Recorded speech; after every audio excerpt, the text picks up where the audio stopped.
know, but my time to shine is usually crash damage, but I'm up for the challenge. I'm always putting the car back together.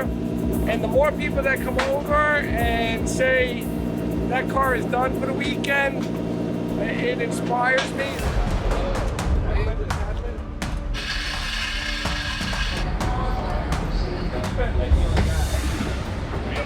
It wasn't meant to go out.